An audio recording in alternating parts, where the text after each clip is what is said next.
आदरणीय चंद्रमणि जी की रचना सुनावा के लेल जा रहे छी कि जाई छी त जाइयो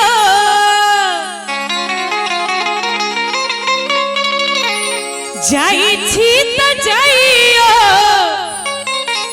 जल्दी ये घुरिए बियो जाई छी त जाइयो जल्दी ये घुरिए बियो कनी ताली बजा के सब गोटे पिया परदेस सो पटोरने ने आबियो पिया परदेस सो पटोरने ने आबियो जाई छी त जाई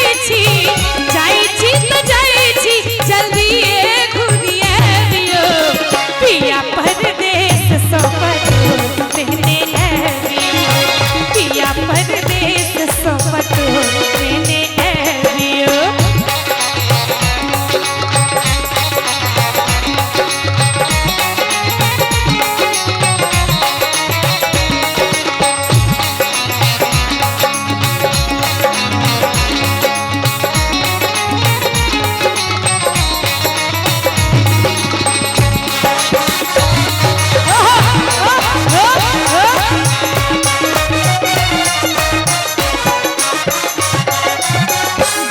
पछुआना बामे बसई रे धोबिनिया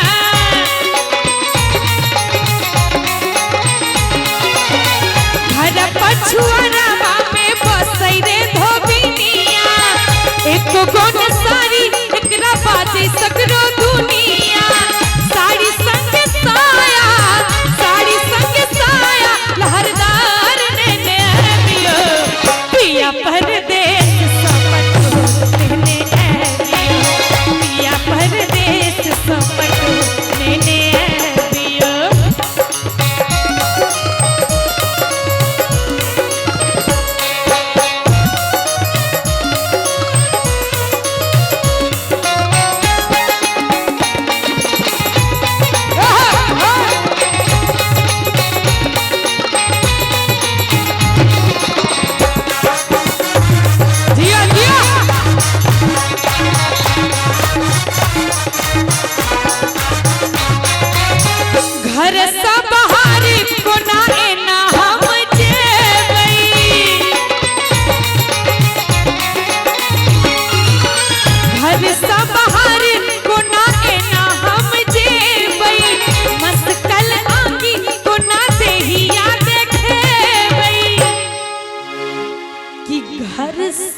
मस्कल आंगी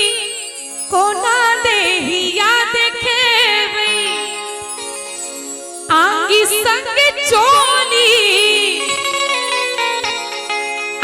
संग चोली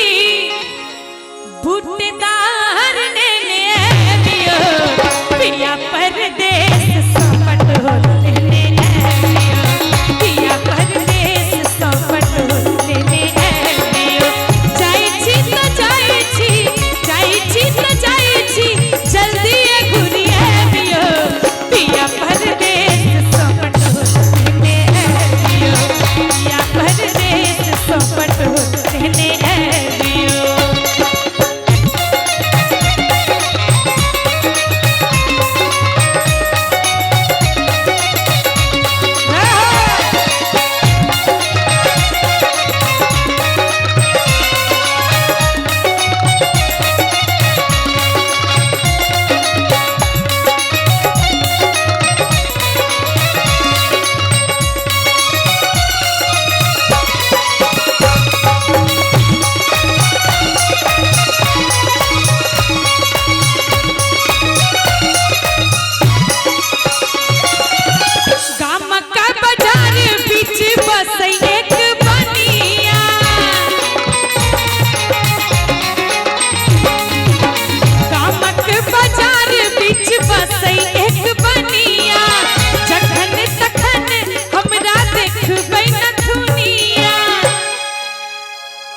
कि गामक बाजार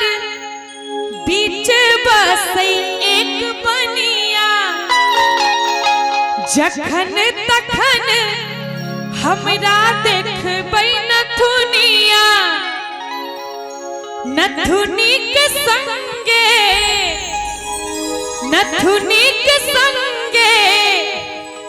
चंद्रहार ने कनी एक बेर पिया परदेश सपटोने पिया परदेश सपटोने जाई छी तो जाइयो जल्दी गुरिया मियो पिया परदेश सपटोने पिया परदेश सपटोने पिया परदेश सपटोने पिया परदेश सपटोने पिया परदेश सपटोने पिया परदेश सपटोने